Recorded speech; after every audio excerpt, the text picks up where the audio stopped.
त्रिविधं नरकस्येदं द्वारं नाशनम् आत्मनः कामः क्रोधस्तथा लोभस्तस्मादित्रयं त्यजेत्। प्रस्तुत श्लोक श्रीमद् भागवत गीता के 16वें अध्याय का 21वां श्लोक है। इस श्लोक में भगवान कृष्ण कह रहे हैं कि काम, क्रोध और लोभ ये 3 नरक के द्वार हैं और आत्मा का विनाश करने वाले हैं, उसे अधोगति की ओर लेकर जाने वाले हैं। इसलिए हमें इन तीनों को छोड़ देना चाहिए। अब शास्त्रों में बात करें तो षड रिपु की बात की गई है। यहां पर कहा गया है त्रिविधम नरकस्येदम द्वारम नाशनम आत्मनः। ये 3 दोष हैं। कौन से? काम, क्रोध, लोभ। ये 3 दोष बताए हैं भगवान कृष्ण ने।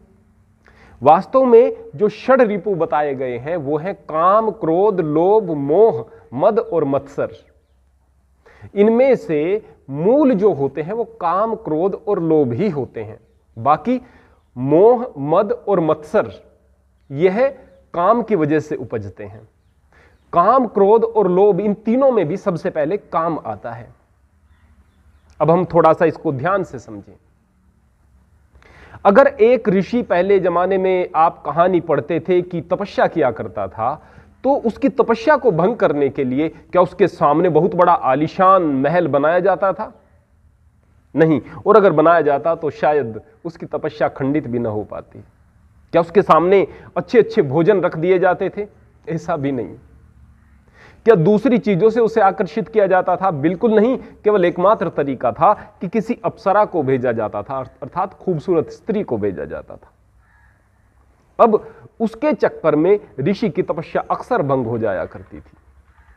यानी ये जो 3 दोष हैं, काम, क्रोध और लोभ, इसमें भी काम सबसे प्रबल है। आदमी का सबसे ज्यादा विनाश जो करता है वो काम है, और काम के अंदर से ही बाकी के 3 दोष निकलते हैं। अगर काम है, कामना है, तभी आपके अंदर मोह होगा। अगर कामना ही नहीं तो किसी चीज से मोह क्या होगा? मोह का मतलब है कि यह चीज मेरी है और मेरे पास रहे, चाहे वह रिश्ता है, चाहे वह कोई चीज है, वस्तु है, कुछ भी है, उससे मोह आपका तब है जब कामना है।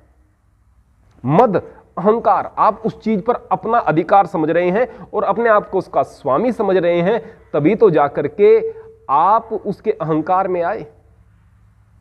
यानी काम से ही मद उपजता है।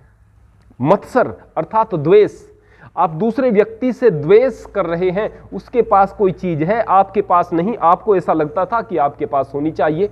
एक कारण होता है यह भी द्वेष का, और भी बहुत कारण होते हैं, लेकिन मूल में इसके क्या है? काम। अर्थात काम से ही बाकी के षड दोष के 3 दोष उपजे हैं, और काम ही आपके अधोगति का सबसे बड़ा कारण है। दूसरे स्थान पर क्रोध आता है, तीसरे स्थान पर लोभ आता है। ये 3 चीजें हैं जो आदमी को नर्क की ओर लेकर के जाती हैं। अन्यथा व्यक्ति तो इस संसार में मुक्ति के लिए आया था और भूल जाता है अज्ञानवश इन चीजों के चक्कर में पड़ के। और काम तो आदमी को कहीं का नहीं छोड़ता। जिसने काम पर विजय पा ली, समझिए उसने क्रोध पर भी विजय पा ली, उसने लोभ पर भी विजय पा ली, और फिर बाकी के 3 जो दोष हैं, 3 जो रिपु हैं, 3 जो शत्रु हैं आपके, वो तो स्वतः आपके अंदर से चले जाएंगे। लेकिन अब आप कहेंगे कि यहां पर तो भगवान कृष्ण ने इन 3 प्रमुख दोषों के विषय में बता दिया और यह कह दिया बड़ी आसानी से कि इन्हें छोड़ देना चाहिए। लेकिन छोड़ें कैसे? इसका मार्ग भी भगवान कृष्ण ही बताते हैं। अध्याय 2 श्लोक नंबर 58।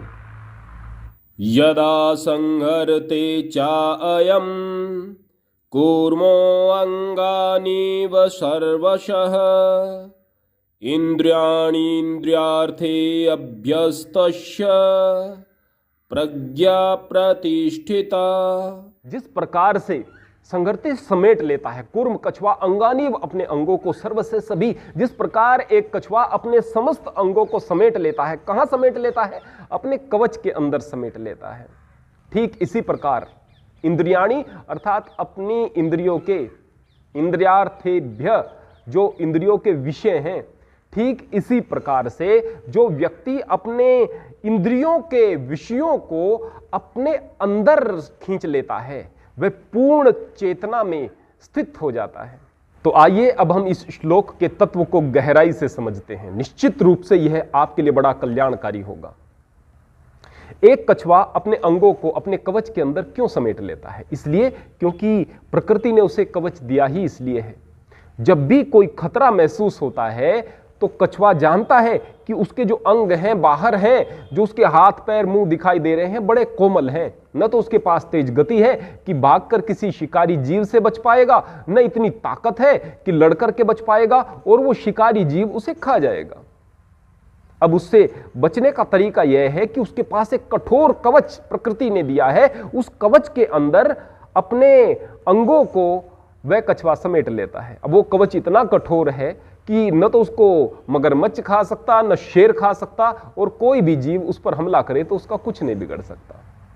कवच बड़ा मजबूत है। ठीक इसी प्रकार से जो बुद्धिमान व्यक्ति होता है, जब भी उस पर काम, क्रोध और लोभ जैसी बुरी चीजें हमला करती हैं, उसके रिपु, उसके दुश्मन हमला करते हैं, मोह, मत्सर या मद हमला करते हैं, तो वह इन षड रिपुओं से बचने के लिए अपने समस्त अंगों को अर्थात अपने आप को प्रभु नाम के कवच में समेट लेता है।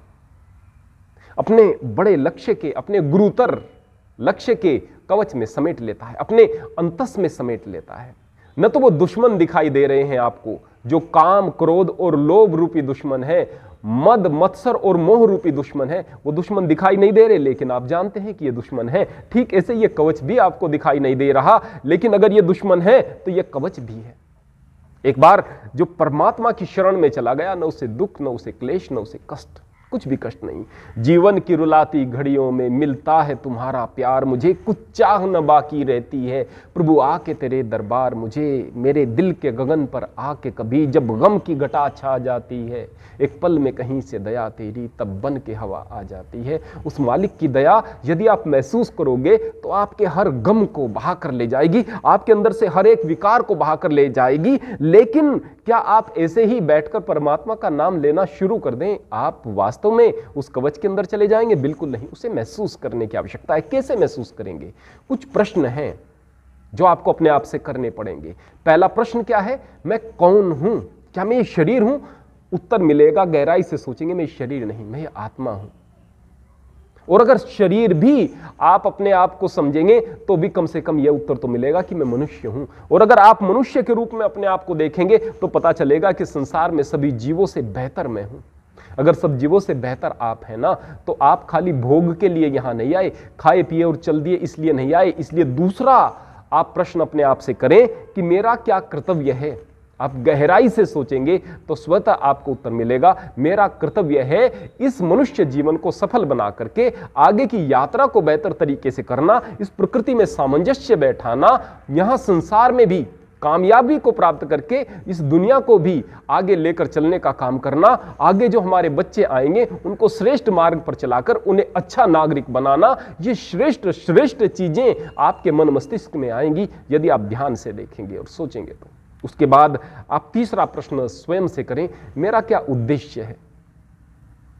तो आपको उत्तर मिलेगा, स्वयं उत्तर मिलेगा कि मेरा उद्देश्य केवल खाना पीना नहीं है, मेरा उद्देश्य केवल यह नहीं कि मैं इन विषयों के भोग में पड़ा रहूं, मेरा उद्देश्य इससे बढ़कर के है। बहुत सारे लोगों ने गरीबी से उठकर अमीरी को प्राप्त किया, अविद्या से उठ करके विद्या की तरफ गए, बिल्कुल सामान्य जीवन से वो महान बन गए, आदर्श बन गए।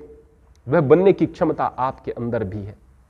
बस आपको पता चलेगा कि संसार में आपका यह उद्देश्य, और गहराई से आप सोचेंगे तो पता चलेगा कि यहां पर हमारा जीवन समाप्त नहीं हो रहा, इस जीवन के बाद भी एक जीवन है जिसकी हमें तैयारी करना है। तो जब आपको इन उद्देश्यों का पता चल जाएगा तो फिर आप हृदय से परमात्मा की शरण में जा पाएंगे। जैसे कछुआ अपने सभी अंगों को समेटकर अपने कवच में स्थित हो जाता है, सुरक्षित हो जाता है, ठीक ऐसे ही जब आप पर ये काम, क्रोध, मद, मोह, मत्सर, लोभ इत्यादि हमला करते हैं, उस समय आप भी प्रभु नाम के कवच में स्थापित होकर अपने आप को सुरक्षित महसूस कर सकते हो। मैंने बहुत बार देखा है, बहुत सारे हमारे युवा कहते हैं, गुरुजी बार बार ब्रह्मचर्य का संकल्प टूटता है, गुरुजी मैं अपनी बुरी आदतों को नहीं छोड़ पा रहा हूं। कोई व्यक्ति कहता है मैं बुरे व्यसन में फंस गया हूं, मैं नहीं छोड़ पा रहा हूं, बार बार कहते हैं और उनसे बचने के अनेक उपाय ढूंढते हैं, इधर उधर के उल जुलूल उपायों को करते हैं, इधर उधर माथा पटकते हैं, लेकिन अपने आप को उस कवच में स्थापित करने की बात नहीं सोचते और बार बार उनका संकल्प टूटता है, बार बार संकल्प टूटता है। निश्चित रूप से टूटेगा, क्योंकि जो मार्ग है उसका चुनाव आप नहीं कर रहे। आपको ब्रह्मचर्य में स्थापित होना है तो उस कवच में जाना पड़ेगा, आपको कामनाओं से बचना है उस कवच में जाना पड़ेगा, आपको क्रोध और लोभ से बचना है उस प्रभु नाम के कवच में जाना पड़ेगा, आपको मोह मद और मत्सर से बचना है तो उस मालिक के नाम के कवच में जाना पड़ेगा। वहां जाकर आप पूर्ण रूपेण सुरक्षित हो जाएंगे। हरि ओम, हरे कृष्ण।